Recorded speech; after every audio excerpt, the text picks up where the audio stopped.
One day, when the glory comes, it will be ours, it will be ours. Oh, one day, when the war is won, we will be sure, we will be sure.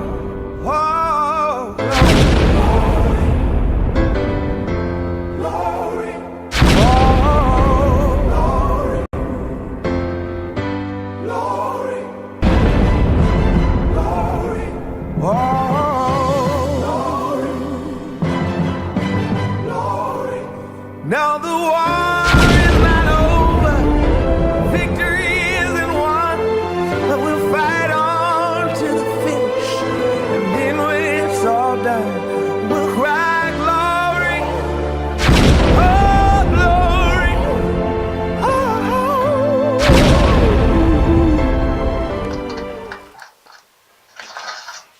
Okay, you just make sure that it's not blurry. Okay, I think that's sharp enough. Right, okay. Greetings in the name of the Most High, Haya Shah Haya. You know, Tawara Abayaba Hasham Shal Yashai Hamashiach Wa Amakadash Rawak. I am here with my brother Nathan, and he has a question about, Magdalah. I always bring that word all the time. Magdalah, Magdalah. Magdalah is actually a Hebrew word which means tower, but we're gonna go into it and in depth and explain what it actually is. For the benefit of everybody, you can follow us, okay? But I'm gonna speak to my brother directly because he's the one asking the question. Right. So Nathan, you've got your swords. So the first place in the whenever you see tower in the Old Testament, I want you to get your finger out, your Strong's Concordance. Yeah, get your Strong's Concordance out. Type in tower first.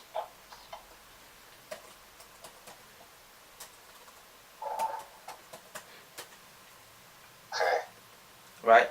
So, like you see in Genesis, you can just Genesis chapter 11 verse 4 says, and they said, go, let us build us a city and a tower whose top may reach up to the heavens. So that's the first mention of tower in the King James Version Bible, correct?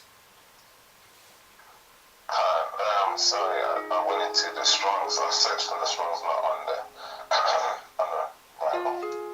No, you can. Yeah, that's what I want you to do. I want you to type in tower in the Strong's. Okay. And this is important in terms of even kingdom mindedness. How do we build a kingdom? What does it mean to build a kingdom? You know, because a lot of us don't even understand what it means to build a kingdom. You know, we only know religion. We've only known religion for so long. Okay, so this topic that you're bringing up about Magdalah is hugely important because this is how this kingdom is built. And that's why I want to start with that. Genesis chapter 11 verse 4. That word tower, right? What does that word tower mean? Nimrod built a tower. He was hunting souls, right?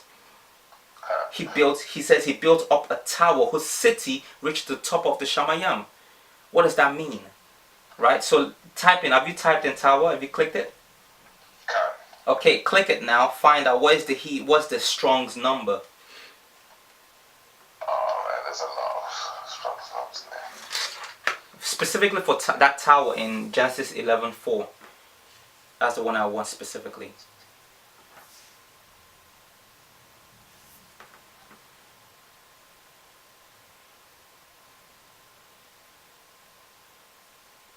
You want me to help you out?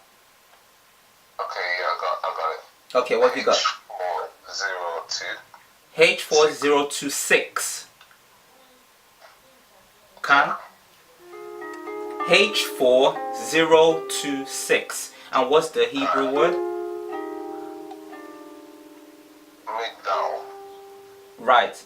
So if you click on it, it says Magdalah, but Magdalah, if you actually look, it says it's from Gadala. That Gadal, right?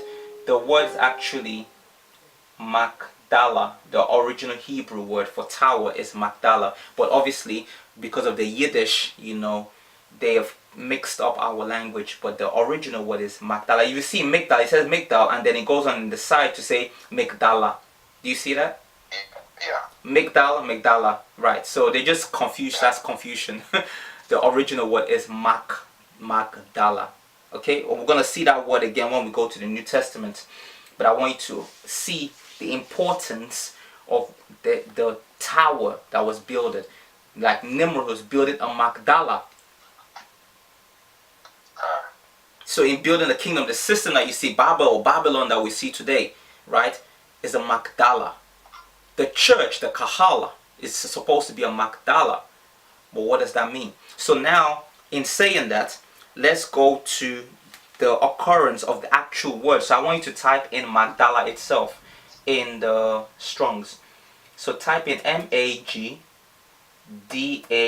Magdala. Okay, hold on. Dala. Magdala. And there's only one occurrence in the whole of the King James Version Bible where you should see that. It says Strong's Greek.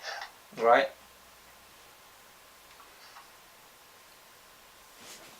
Magdala. Mm-hmm.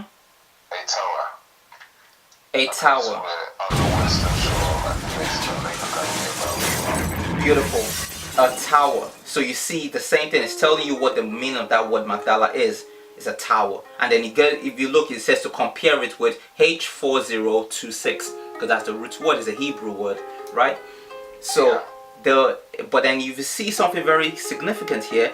It's mentioned only in Matthew chapter 15 verse 39. Clearly it says and he sent away the multitude and took ship and came into the coast of Magdala. So it's a place in Philistine where Yeshua was walking at that time, right? But just after he had fed 4,000, with 7 loaves of bread. Right? So 7 loaves, 7 churches, Magdala. Do you see the parallel prophetically? A tower. So we're going to go deeper into understanding the church, the tower. Okay? Now we've seen that. Let's go now. So I just want to give you the instance of the word, but then we're going to go into the meaning. When Yeshua was building his own Magdala. Let's go into Matthew chapter 27 quickly. I want to show you something. And then we'll go to Isaiah, Yeshua chapter 5. Well, we're just going to build it gradually, step by step, okay? That's why you see in Revelation the harlot that sits on the beast. Very important to build up your woman, build up your Magdala. Women, not even women. Every king, women. But we're going to deal with that because I know a lot of you stumble on the whole, multiple women kind of thing. But I'm going to show you something. Okay? And that's why they target our women so much. Because once you destroy the Magdala, you destroy everything. You destroy the city. You can't have a city without building up the Magdala. Right. So let's see. Matthew chapter 27. Let's just get any instance where we see Magdalene. That's what we want. But let's get verse 56. It says, among which, it says from verse 55, and many women were there beholding afar off. There were many women that were looking, watching when Yeshua was going to be killed. Looking afar off, which followed Yeshua from Galilee, ministering unto him. Among which was Mary Magdalene, and Mary the mother of James and Josie, and the mother of Zebedee. Right? So now we're going to look at 2 words now here. First of all, we're going to look at what Mary means. We're going to look at what Magdalene means. Mary, right? Mara, if you remember, with Naomi. Right? Do you remember when Naomi, she was like, oh, don't call me pleasant, call me Mara. Do you remember that, Ak? No.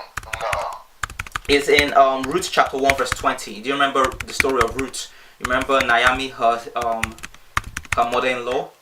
So when her husband had died, you know, she was with her mother-in-law, and her mother-in-law was mourning and saying, don't call me Naomi anymore, because Naomi means pleasantness. She said, don't call me Naomi, call me Mara. Right? Okay. So Nayam, H5278, agreeableness, pleasantness, delight. Right? And then you have Mara.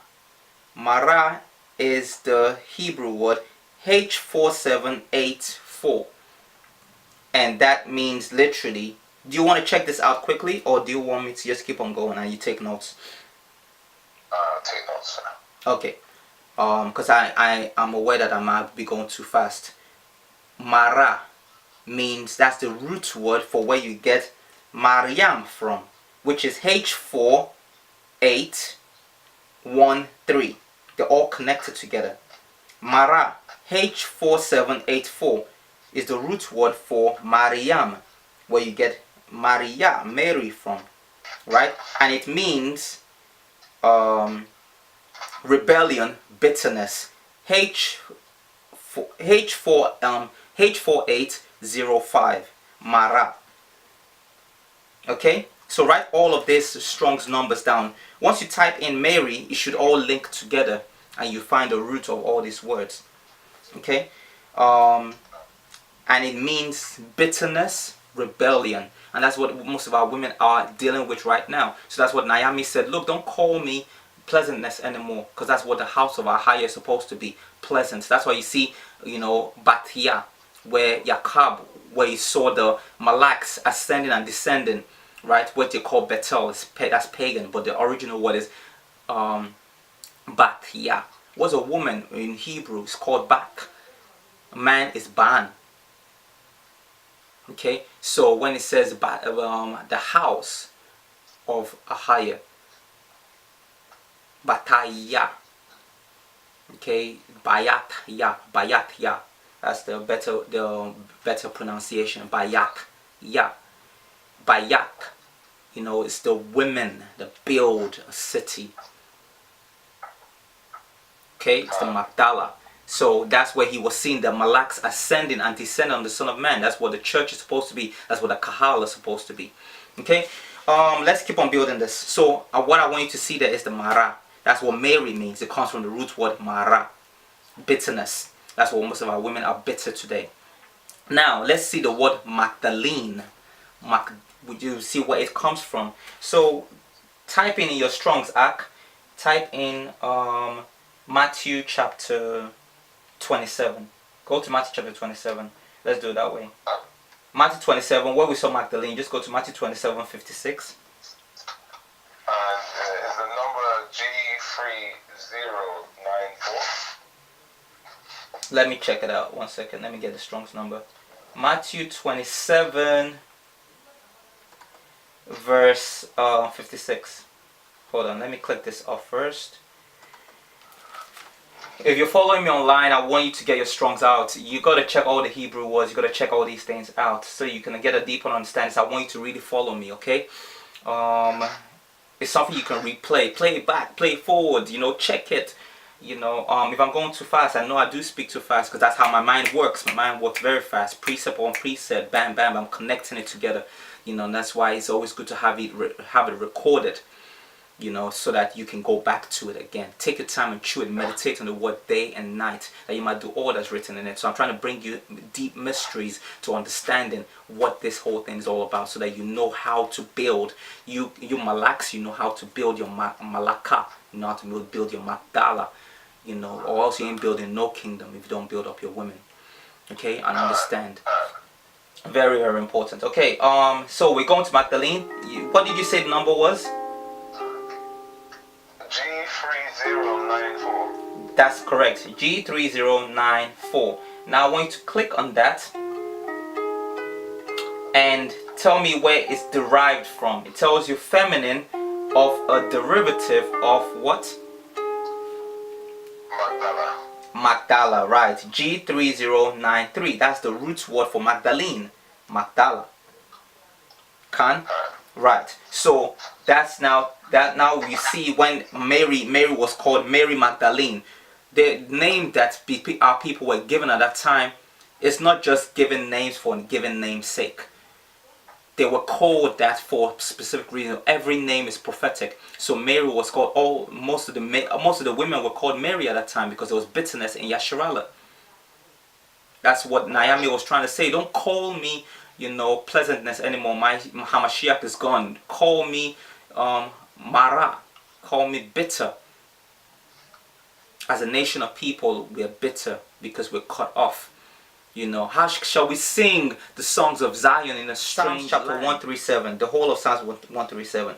The people asked of them, why don't you entertain us? Why don't you sing one of those songs of Zion to us? How shall we sing a higher song in a strange land?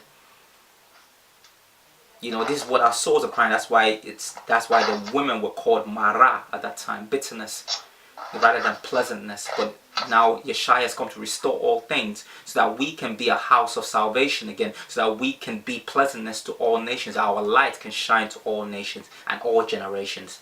Okay, right. So Magdalah. Let's build this up more. Now we see that now let's see Yeshua himself, our Hamashiach himself, built up his Magdalah. Let's find out. So we've seen Magdalene means Magdalah, correct?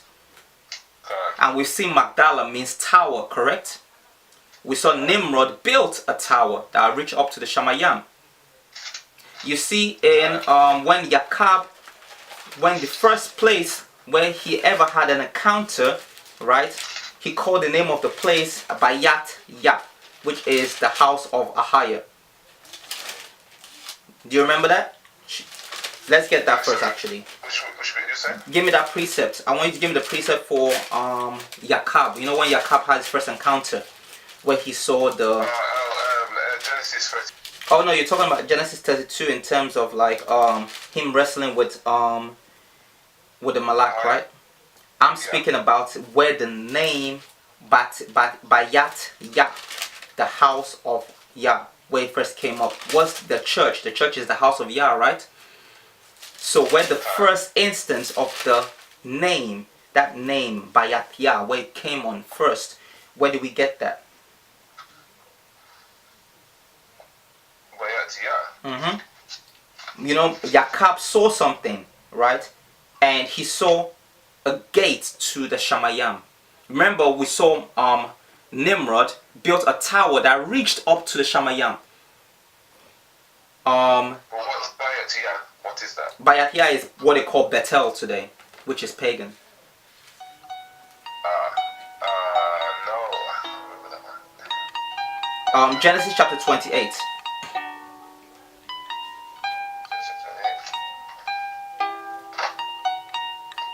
Let's start from verse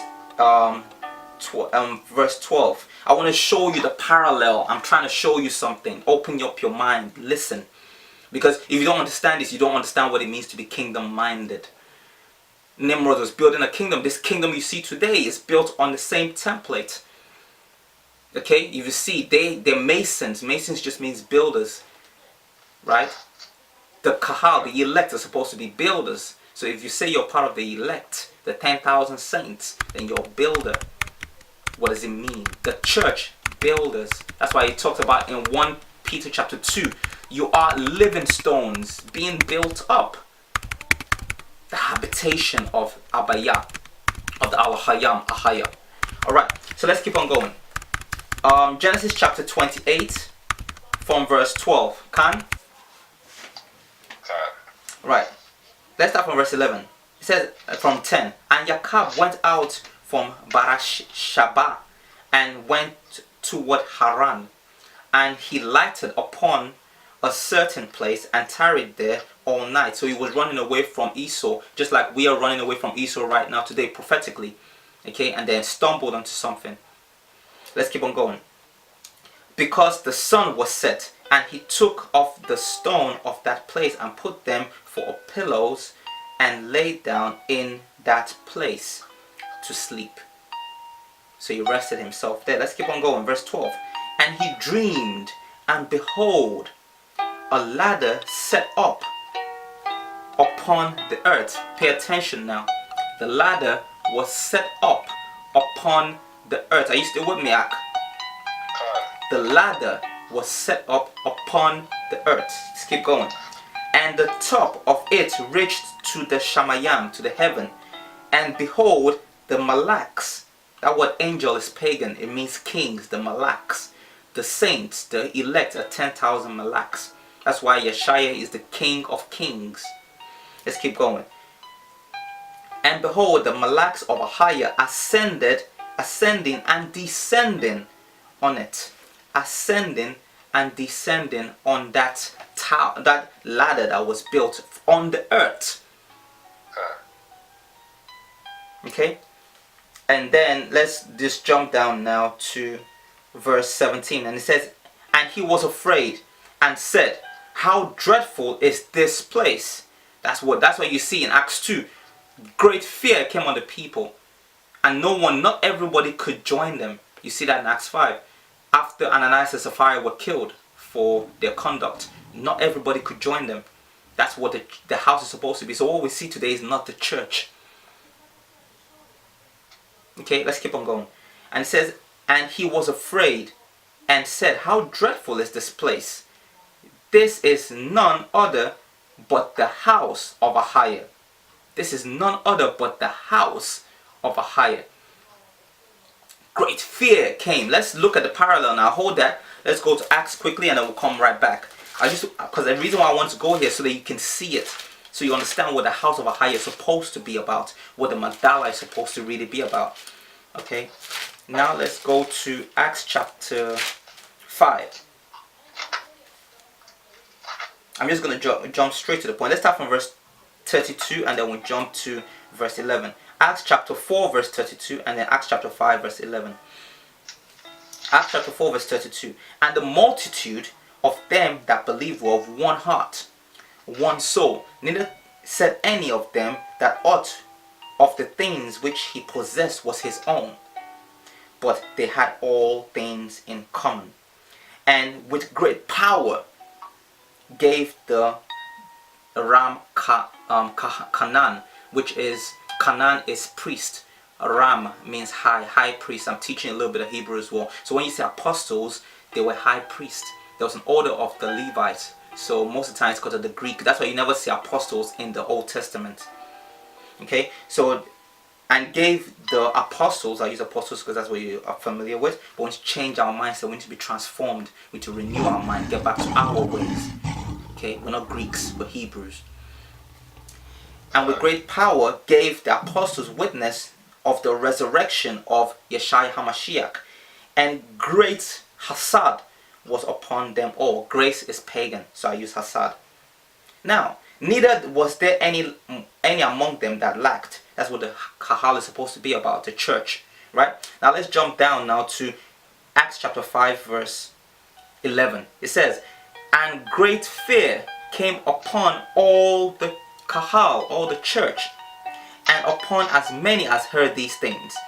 And by the hands of the Ram Kanan, which is the high priest, the apostles, were many signs and wonders wrought among the people, and they were all in one accord in Shalaman's porch. Hear this now, verse 13. This is why I came here, so you can see it. You can see the parallel, right? And the rest does no man join himself to them, but the people magnified them. Right? No one could just join themselves to them, but people did magnify them, but they couldn't just join themselves to them because there was great fear amongst the people. Alright? Now let's go back now to what we're reading in Genesis chapter 28. It says, verse 17 again. And he was afraid and said, how dreadful is this place? That's like we read. The people said, nah, these people are different. You know what I mean? You don't just come in and do whatever you want to do over here. How dreadful is this place? this is none other than the house of Yah. Is there the fear of Yah in the house right now? With the so-called house? All your camps, is there the fear of Yah? All sorts of demons roaming in what you call the house of Yah. Because this is not the Bayat Yah. It's not the house of Yah. And this is the gate of the Shamayam. I'm going to see that a bit more when we go to Psalms chapter 24. And then Jacob rose early in the morning and took the stone that he had put for his pillow and set it up for a pillar, and poured oil upon it, on the top of it, consecrated oil, right? Anointing. And he called the name of that place Bayat, the house of Yah. Bayat Yah. Do you get that, Ak? You still with me? Shalaman? Nathan? You there? You went silent for a second. You went silent for a second, so I needed to know you're still here. Okay, so now let's see. We saw something here. It says, you know, it was the gate. It's a ladder. It's a gateway to the Shamayam. But the ladder was built on earth, right? Let's go to Psalms chapter 24, and then we'll continue with the meaning of Magdalah. But all of this is all connected, because I'm trying to show you the kingdom, how the kingdom is built. Like the scripture says, the kingdom is within you. In Psalms chapter 24, I'll start from verse 1. I read, "The earth is a highest, and the fullness thereof, the world and they that dwell therein. For he has founded it upon the seas, and established it upon the floods." Whenever you see seas, it's speaking about people. Okay, quickly give me a precept very quickly for seas being people. So it's almost to say to you, hold up, you're making that up. How is seas people? So it says he has established it upon the seas. It's founded it upon the seas. Founded what upon the seas? Exactly. I'm going to show you that it's founded the Magdalah, founded his tower upon the seas, founded his kingdom. Just like you see in Daniel, you know, the stone that was carved out from the Shamayam, destroyed the cornerstone, that's Yasharallah, destroyed this kingdom, you know, and it was built up. We'll deal with all of that together. So that's why Jacob's name was changed to Yasharallah. The Yashai that you're waiting for is embodied in Yasharallah. That's his body, his church, the Kahal. That's why he says coming with 10,000 saints. The 10,000 saints, his body, he's going to be the head of that 10,000 saints. It's one body, the church. They're going to destroy this kingdom. Cry out, Isaiah. Isaiah 51. Isaiah 51, verse what? Verse 1. Remember, what's the question I asked you? Seas. Right, the seas. Okay, so how does that link to the sea? Because it's calling a nation to cry out. Yeah, but I'm speaking specifically. Remember, precept must always be upon precept. So we read in Psalms chapter 24, it says, "And the earths are high and the fullness thereof. He founded it upon the seas." So I made a claim that the seas, when it ever refers to in the scriptures, is speaking about people. So give me a precept that tells you that. I'll help you out. Isaiah chapter 11. Oh, it's 52, not 51. Okay. Is it Isaiah 52 you wanted? Yeah. There's many precepts. I just want to make sure that you understand how to precept. Because when you're showing people, when people challenge you, you need to be able to bring it clearly what you're saying. Khan? 10. So 52 verse 1. 8. 7. 6. 5. 4. Let me give you two quick precepts that will be very clear when this comes up. Okay, so when you show people that the seas is people.